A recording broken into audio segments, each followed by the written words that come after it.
સતગુરુ નીતિન સાહેબ આ સત્સંગમાં સમજાવી રહ્યા છે વાણી દ્વારા સતવસન સાધુ ઉપદેશ. સતતે જન જાકે હૃદય પ્રવેશ, સતી નિરતિ બુઝે જે કોઈ નામ જપત તાકી ગતિ હોય. અહીંયા બિલકુલ ક્લિયર કરી દીધું કે જે સાસા સાધુ છે તેણે જે વસન કરી દીધું, તેણે તમને પરખ કરવાની શક્તિ આપી દીધી. સત્ય અસત્યનો નિર્ણય થઈ ગયો. હવે તેના ઉપર અટલ થઈ જાઓ, કેમ કે તે સત્ય વસન છે અને સત્ય જ તેનું હૃદય છે. જેના હૃદયમાં આ સત્ય જ્ઞાન પ્રવેશ થઈ જાય છે, ધન્ય છે એવા લોકોને જેઓ સત્ય જ્ઞાનને સમજી રહ્યા છે. સતી નિરતિ બુઝે જે કોઈ, સુરતીનો મતલબ છે ધ્યાન અને નૂરતીનો મતલબ છે તે સ્થાન જેમાં આપણે સુરતીને લગાવવાની છે. પરંતુ અધૂરા સંતોએ આનો અર્થ ગલત બતાવીને લોકોને ભ્રમિત કરી દીધા છે. આવા લોકો સુરતીનો અર્થ સાંભળવું અને નૂરતીનો અર્થ જોવું કહે છે. આ મહા અજ્ઞાન છે. જ્યાં સુધી સુરતી નિરતિ ક્લિયર નહીં થઈ જાય ત્યાં સુધી ભક્તો સમજી જ નહીં શકો કે શું કરવાનું છે.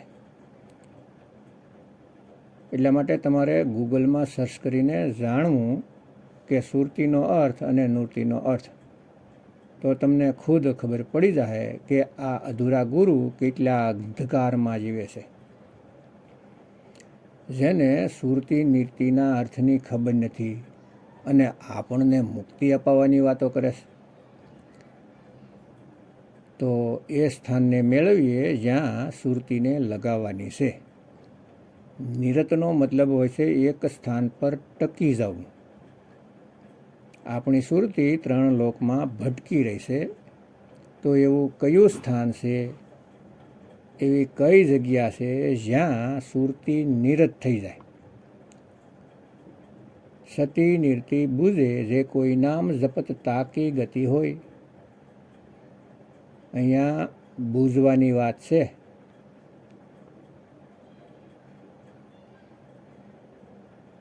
ઉકેલ લાવવાની વાત છે. પણ અજ્ઞાનીઓએ બૂઝવાની જગ્યાએ પૂજવા કરી નાખ્યું. પૂજવાની વાત અર્થનો અનર્થ કરી નાખ્યો. બૂઝવાનું કહ્યું તો પૂજવા લાગ્યા. અરે બૂઝવું એટલે એક ઉખાણું કેમ ઉકેલીએ છીએ આપણે, એવી રીતે ઉકેલ લાવવાની વાત છે. જોવું દેખાડવાની વાત નથી. જેમ આપણે ઉખાણું બૂઝીએ છીએ, ઉકેલીએ છીએ, એવી રીતે એનો જે આ ઉકેલ મેળવી લે છે તે હંમેશા માટે મુક્ત થઈ જાય છે. કેમ કે તેની સુરતી નિરતમાં સમાઈ જાય છે અને શબ્દ જ નિરત છે. શબ્દ જ તે સ્થાન છે જ્યાં સુરતીને નિરત કરવાની છે. તો ભક્તો એક એક વાત સારી રીતે સમજવાની છે, કેમ કે આ અનમોલ જીવન આપણને મળ્યું છે દરેક વાત સમજવા માટે, નહીં કે અધૂરા ગુરુઓની પાછળ જન્મ બરબાદ કરવા માટે. ખૂબ જ દુઃખ થાય છે કે કોઈ પણ દ્વારા ભ્રમિત થઈ જાવ છો. એટલા માટે સાંભળો બધાને, પણ વિવેક જગાડીને રાખો અને સત્યનો નિર્ણય કરતા જાઓ. તો જ સત્યની નજીક પહોંચી શકશો. જ્યાં પણ સત્યને પરખવાની વાત આવી છે ત્યાં બૂઝવા ઉપર ભાર મૂકવામાં આવે છે. બૂઝવાનો છે, ઉકેલવાનું છે. બૂઝવું પડશે સત્યને.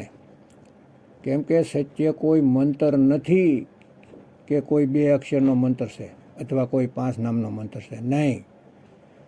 અને કોઈ કહે કે શ્વાસો દ્વારા જપવાનું છે, શ્વાસ અંદર તો સતનામ, શ્વાસ બહાર તો સતનામ સદગુરુ, વળી કોઈ કહે કે કાનમાં ફૂંક મારીને સતનામ આપવામાં આવશે, તો એ મહા અજ્ઞાન છે, કોરું અજ્ઞાન છે, બિલકુલ મહા અજ્ઞાન. જ્યાં સુધી તમે આ નહીં સમજો ત્યાં સુધી સત્ય નામને પ્રાપ્ત કરી જ નહીં શકો.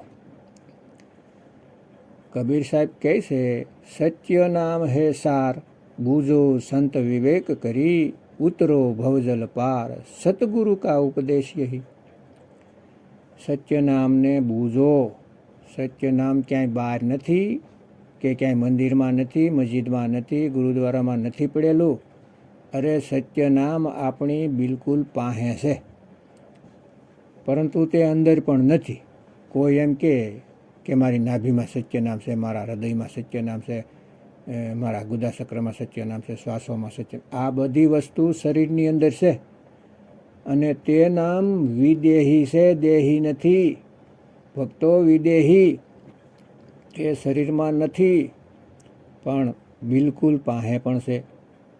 એટલે સાહેબ કહે છે, મોકો કહાં ઢૂંઢે રે બંદે, મેં તો તેરે પાસ મેં. જેમ કે આપણું દિલ આપણી પાસે નથી, પણ આપણી અંદર છે. જેમ લીવર, આંતર, દાંત, આંખ, આ બધું આપણા શરીરમાં છે, શરીરની પાસે નથી. એવી રીતે જે વસ્તુ પાસ છે પણ અંદર નથી, તેનો ભેદ સતગુરુ દ્વારા બતાવવામાં આવે છે, અને તેને બૂઝવું પડશે, એનો ઉકેલ કરવો પડશે. જ્યાં સુધી વિવેક નહીં કરો, ઉકેલ નહીં મેળવો, ત્યાં સુધી તમને સમજણમાં પણ નહીં આવે. એટલા માટે સાહેબે 3 વખતમાં નામદાનની પ્રક્રિયા પૂરું કરવાનું કહેલું છે. પહેલી વાર જે સત્સંગ સાંભળ્યા વગર જ આવે છે, તેને સાર નામનો લખાવ નહીં કરવો, કેમ કે તે સમજી જ નહીં શકે, અને તે ભરમિત જ રહેશે. એટલા માટે કહ્યું છે કે પ્રથમે શિષ્યન હોવન જો આઈ, તાકો પાન દ્યો તુમ ભાઈ. તેને શરણામત રૂપી પાન અને બોલવામાં આવતા વર્ણાત્મક નામ આપો, કેમ કે તેમને એમ ન થાય કે ગુરુજીએ મને કાંઈ ન આપ્યું, ફક્ત શરણામત જ આપ્યું. એટલે જે રીત ચાલી આવી છે નામ જપીને, તેને ચાલવા દો. જ્યાં સુધી તે સમજદાર ન થઈ જાય, વિવેકી ન થઈ જાય, ત્યાં સુધી. જ્યારે ગુરુજી પાસે આવો છો તો વર્ણાત્મક નામ આપે છે, અને તમે શિષ્ય કહેવાશો. તો પહેલું શરણ પૂરું થાય છે, અને પછી સત્સંગ સાંભળવાના શરૂ કરો છો. તો તમને કહેવામાં આવે છે કે નામ લખવામાં આવે છે, બોલવામાં આવે છે, તે તો વર્ણાત્મક નામ છે, તે સત્ય નામ નથી, તે કૃત્રિમ નામ છે, નકલી નામ છે.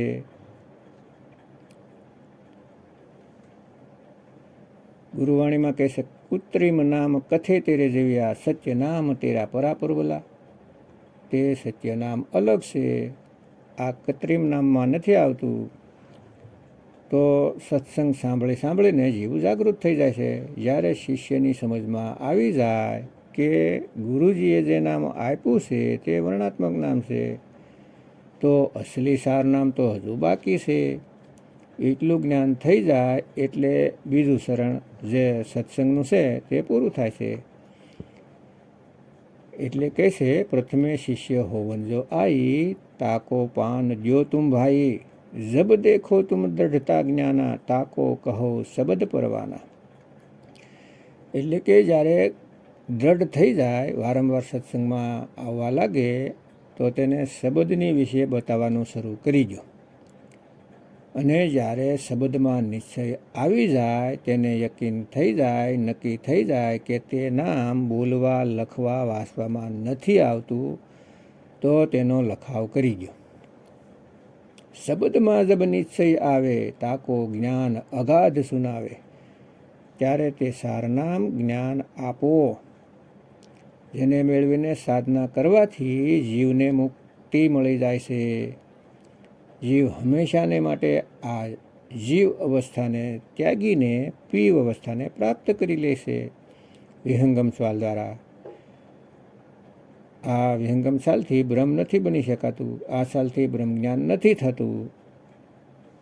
અહીંથી સીધા જીવથી પીવ અવસ્થાને મેળવી શકાય છે.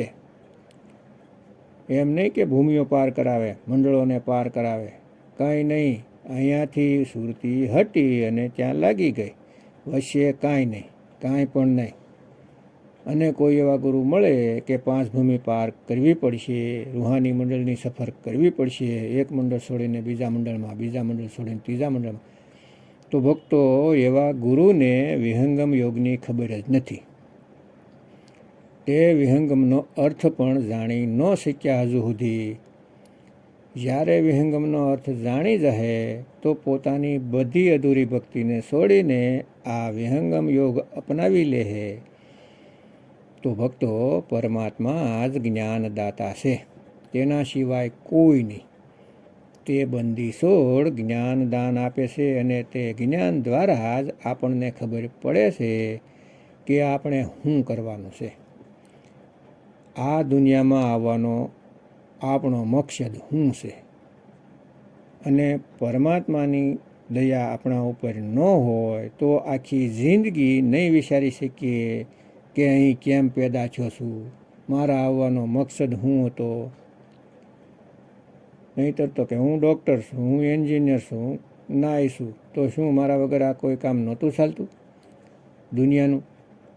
કે હું ડૉક્ટર બની ગયો દુનિયામાં આવીને અને હું ન હોત તો આખી દુનિયા રોગથી મરી જાત, બીમારીથી મરી જાત. અને જો હું નાઈ ન હોત તો દુનિયાના લોકોના વાળ એટલા બધા વધી જાત કે લોકોનું જીવવું મુશ્કેલ થઈ જાય. અરે નહીં ભાઈ, તારો મનુષ્ય જન્મ લેવાનો એક જ મકસદ છે, ભક્તિ. બસ ભક્તિ. પણ ભક્તિ કાળ નિરંજનની નહીં, દેવી દેવતાની નહીં, પીર પેગમ ઓલિયાની નહીં, પણ સત્ય ભક્તિ, હાંસી ભક્તિ. અને સત્ય ભક્તિ ફક્ત ને ફક્ત પરમાત્મા જ આપી શકે છે, કોઈ માણસની હેસિયત નથી. જે સ્વયં 9 મહિનામાંના પેટમાં ઊંધો લટકીને આવી ગયો તે આપણને સત્ય ભક્તિ નથી કરાવી શકતા જો તેને પરમાત્માએ ભેદ ન બતાવ્યો હોત તો. અને કોઈ મંદબુદ્ધિ એમ બોલવા લાગે કે મને તો સ્વયંથી જ આત્મજ્ઞાન થઈ ગયું છે વગર ગુરુએ, તો ભક્તો સમજી જાજો કે તે ખુદ તો ભ્રમિત છે અને તમને પણ ભ્રમિત કરી રહ્યો છે. એવું ક્યારેય થઈ જ નથી શકતું. કેમ કે આત્મા બધાને જ્ઞાન દેવા લાગે તો તે પક્ષપાત નહીં કરે, તે બધાને આપશે. એવું નથી કે કોઈ એક આદમીને પસંદ કરી લીધો નેતા બનાવવા માટે. પણ જેમ સૂર્ય ચમકે છે બધાની માટે, તેમ આત્મા બધાને શક્તિ આપી રહ્યા છે. બધા ખાય છે, પીવે છે, બધા માટે એક સમાન છે. તો જ્ઞાન આપે તો બધાને આપે. એવું ન બને કે કોઈ એકને આપે, એવું થઈ જ ન શકે. આ ભરમજાળ છે. એટલે નાનક સાહેબ કહે છે કે કોઈ માણસની સાથે પ્રીતિ નહીં કરો, ફક્ત ને ફક્ત તે અવિનાશી ઉપર વિશ્વાસ કરો કે તે ગુરુ રૂપમાં આવીને નામદાનની બક્ષિસ કરે છે. વાણીમાં સ્પષ્ટ લખે છે, રૂપ ન રેખ ન રંગ કસુ તહુ ગુણ, ત્રિગુણા તે પ્રભુ ભિન, તિસહી બુજાઈ નાનકા જીસ હોવે સુપસન. તે પરમ પિતા પરમાત્માનું કોઈ રૂપ રંગ રેખ નથી. કોઈ એમ કે તે આદમી જેવા દેખાય છે, કે ઓરત જેવા દેખાય છે, કે જ્યોત સ્વરૂપી દેખાય છે, કે અરબો ખરબો સૂરજ જેવા દેખાય છે એક એક રોમમાં, તો નહીં ભક્તો. તે રૂપ રંગ વગર છે, તે નિરાકાર પણ નથી. કોઈ એમ વિચારે કે નિરાકાર આકાશરૂપ છે, તો નથી. કેમ કે આકાશ તો આંખોથી, ખુલ્લી આંખોથી દેખાય છે. અને જ્યારે પરમાત્મા તો દેખાતા જ નથી, તેનો અનુભવ થાય છે આનંદ સ્વરૂપનો, તે ફક્ત તેને જ આવીને મળે છે ગુરુ રૂપમાં, જેના ઉપર તેની દયા થઈ જાય છે. જે પુણ્યકર્મી જીવ તેને મેળવવા માંગે છે, આ દુનિયા કરતાં વધારે તેને મેળવવા માગે છે, તેને પ્રેમ કરે છે, તેને ગુરુ રૂપમાં તે ભેદ બતાવવા સ્વયં આવે છે. આગળ કહેશે, અવિનાશી પ્રભુ મન મેં રાખ, માનુખ કી તું પ્રીતિ ત્યાગ. એકદમ ક્લિયર કરી દીધું. ફક્ત ને ફક્ત અવિનાશીને મનમાં રાખો. જે રૂપમાં તે નામદાન આપવા આવે છે તે રૂપને પણ મનમાં ન રાખો, કેમ કે તે તેનું અસલી રૂપ નથી. તેઓ આપણને સમજાવવા માટે માણસ બનીને આવે છે. હકીકતમાં તે પોતાનું અસલી રૂપ લખાવવા માટે માણસ રૂપમાં આવે છે, રૂપ દેખાડવા માટે નહીં. અને જો તમે કોઈ મનુષ્યની સાથે પ્રીતિ લગાવી બેઠા છો કે અંત સમયમાં મારા ગુરુના રૂપમાં, મનુષ્યના રૂપમાં પરમાત્મા આવશે, તો ભક્તો દિમાગમાંથી આ વાતને કાઢી નાખો. આ અજ્ઞાન છે, કોરું અજ્ઞાન તમને 84માં લઈને જાહે. તીસસે પરે નહીં કશું કોઈ, સર્વ નિરંતર એકો સોઈ. તે અવિનાશી પરમાત્માથી પરે કાંઈ નથી, તે એક નિરંતર છે, સદા સદા રહેવાવાળા છે. સાહેબ કહે છે, શબ્દ નિરંતર છે મન લાગા, મલે ન વાસના ત્યાગી, ઉઠત બેઠત કબ હું ના છૂટે, એસી તાળી લાગી. તે નિરંતર પરમાત્માની સાથે સુરતીને જોડી દેવાની છે, કોઈ ચહેરા સાથે નહીં. આપે બિના આપે દાના, ગહિર ગંભીર ગહિર સુજાના, પાર બ્રહ્મ પરમેશ્વર ગોવિંદ, કૃપા નિધાન દયાલ બક્ષંદ. સ્પષ્ટ કરી દીધું સાહેબે. બધું જ જાણવાવાળા, બધાને જોવાવાળા તે એક જ છે, અને તે દાન દેવાવાળા છે. નામદાન તે એક જ આપી શકે છે. પરમાત્માનું નામ ફક્ત પરમાત્મા જ દાનમાં આપી શકે છે. કોઈ મનુષ્યની હેસિયત નથી કે તે પરમાત્માનું નામ કોઈને આપી શકે, કેમ કે તે ખુદ જ નથી જાણતો. એટલે તો ગર્ભમાં ઊંધો લટકીને આવ્યો છે. જ્યારે સાહેબ સબકા બાપ હૈ, બેટા કિસી કા નહીં, ઓર જો ગર્ભ સે પેદા હુઆ સો તો સાહેબ નહીં. જે માના પેટથી આવી ગયો તે જીવ છે ભક્તો, તે પરમાત્મા નથી. સારી રીતે સમજી લ્યો. જેટલા પણ પંથ આ ગુરુઓને પરમાત્મા માની બેઠા છે, જે માના ગર્ભથી આવ્યા છે, તે બધા અધૂરા ગુરુઆ છે. અને જ્યારે તેને ખબર પડશે તો પસ્તાવા સિવાય કાંઈ તેના હાથમાં રહેશે નહીં. સાહેબ કહેશે, બંધે કો બંધા મિલા, છૂટે કોન ઉપાય, और कर सेवा निर्बंध की, जो पल में ले तो छुड़ाए. તો નિર્બંધની સેવા કરો ભક્તો, જે બંધનમાં નથી. તો સબદગુરુ બંધનમાં નથી, તે દેહમાં નથી, તે તમને છોડાવી શકે છે. અને જે સ્વયં દેહમાં આવ્યા છે એની પૂજા કરશો તો ભટકવા સિવાય કાંઈ હાથ નહીં આવે. આગળ કહે છે કે अपनी कृपा जिस आप करी हो, नानक सो सेवक गुरु की मत लेયું. એટલે કે જેના ઉપર તે કૃપા કરે છે ફક્ત તે જ તેને મેળવી શકે છે, તેના ભેદને જાણી શકે છે. અને તે સેવક પોતાની મતિ મુજબ કાંઈ નથી બોલતા. જે કાંઈ બોલે છે ગુરુની મતિથી બોલે છે. 20 गुरु का मन माने, 100 सेवक परमेश्वर की गति जाने. 20 એટલે 100% ગુરુના મંતને માનવાવાળા હોય, જે 100% ગુરુના મતને જ માનવાવાળા હોય. વચ્ચે પોતાની ખીચડી ન પકાવે જ્ઞાનમાં.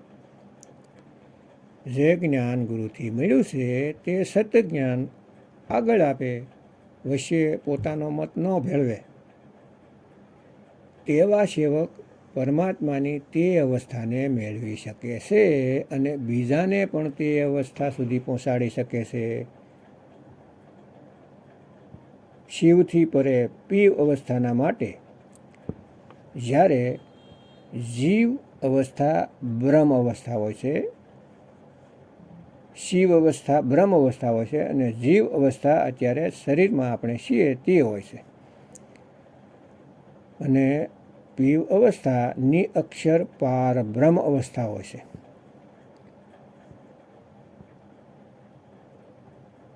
બ્રહ્મમાં એટલે કે નિરાકારમાં જીવ રહેશે, જેને બ્રહ્મજન કહીએ છીએ, અને સાકારમાં પારબ્રહ્મ રહેશે, જેનો ભેદ સદગુરુ દ્વારા બતાવવામાં આવે છે. એટલે કે બ્રહ્મમાં જીવ રહેશે અને જીવમાં પારબ્રહ્મ રહેશે. પરંતુ આ બધો સુરતીનો ખેલ છે. ગુરુ સુરતીને ક્યાં લગાવે છે એના ઉપર નક્કી થાય છે કે જીવથી શિવ અવસ્થામાં અથવા જીવથી સીધો પારબ્રહ્મ પીવ અવસ્થામાં મેળવશે, તે ગુરુ ઉપર નક્કી થાય છે. કેવા ગુરુ તમે ધારણ કર્યા છે તેના ઉપર નક્કી થાય. સો સતગુરુ जिस हृदय हरि नाउ अनेक बार गुरु के बलि जाओ. તે સતગુરુ જેના હૃદયમાં સત્ય નામ વસે છે તે ગુરુને વારંવાર બલિહારી જાઓ, કરોડ વાર બલિહારી જાઓ. સર્વનિધાન જીવ કા દાતા, આઠ પહર પર બ્રહ્મ રંગરાતા. તે બધા જીવોના દાતા છે, તે બધા જીવને મુક્તિ કરી શકે છે. તે ગુરુ બધાને મુક્તિ આપી શકે છે. બ્રહ્મમાં હિ જન, જન્મમાં હિ પાર બ્રહ્મ, એક હી આપ નહીં કુછ ભરમ. એકદમ ક્લિયર કરી દીધું. જીવ, શિવ અને પીવ ત્રણેય અવસ્થાની વાત એક લાઈનમાં કરી દીધી. આ સુરતીનો ખેલ છે. સુરતી દ્વારા તે એક જ છે. તે બ્રહ્મ પણ ચલાવે છે, તે જીવને પણ ચલાવી રહ્યા છે અને તે સ્વયં આપ પોતે છે. બસ સુરતીનો ખેલ છે કે સુરતી ક્યાં લાગેલી છે. સહસ સ્નાનપ લૈયા ન જઈએ, નાનક એસા ગુરુ બળભાગી પાઈએ. એટલે કે લાખ ચતુરાઈ હોય, જેમ કે સ્વયંભૂ આત્મજ્ઞાની લોકોને ચતુરાઈ દેખાડી રહ્યા છે, તેઓ ત્યાં નથી પહોંચી શકતા. ત્યાં તેઓ પહોંચી જ નથી શકતા. કેમ કે જ્યાં સુધી તે સ્વયં પરમાત્મા ગુરુના રૂપમાં આવીને રસ્તો નથી બતાવતા ત્યાં સુધી ત્યાં કોઈ નથી પહોંચી શકતું, કોઈ નહીં. એવા ગુરુ મળી જાય જે શિવ, જીવ, શિવ, પીવ અવસ્થાનો નિર્ણય કરી દે. આપણી સુરતીને પીવ અવસ્થાનું જ્ઞાન આપી દે. એવા ગુરુને નાનક બલિહારી જાય છે અને બધાને એ જ સંદેશો આપે છે કે એવા ગુરુને ધારણ કરો જે બ્રહ્મ અવસ્થા નહીં પણ પાર બ્રહ્મ અવસ્થાને પ્રાપ્ત કરાવે. તો વિહંગમ સાલને સમજી લો, જે સીધા જીવથી પીવ અવસ્થાને પ્રાપ્ત કરાવે છે, નહીં કે શિવ અવસ્થાને.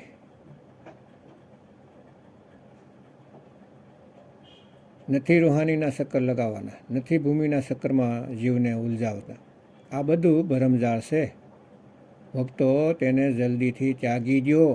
વિહંગમ યોગને જાણો. કોઈ સંસ્થાએ વિહંગમ યોગ નામ રાખી દીધું છે, તેમાં ન ફસાવ. કેમ કે હાથીના દાંત દેખાડવાના અને સાવવાના જુદા હોય છે. ભક્તો વિહંગમ સાલને સમજો કે શું છે વિહંગમ સાલ. તેને સમજશો તો જાણી શકશો કે અસલમાં વિહંગમ સાલ એટલે શું. તો વિવેક જગાવો. સતગુરુ નીતિન સાહેબના સત્સંગ સાંભળો અને ભેદી ગુરુ સતગુરુ નીતિન સાહેબના શરણમાં આવો. હજુ સમય છે. મનુષ્યનું જીવન મળ્યું છે, તેનો લાભ ઉઠાવો. આ શરીર ફક્ત ને ફક્ત મુક્તિ મુક્તિ માટે મળેલું છે.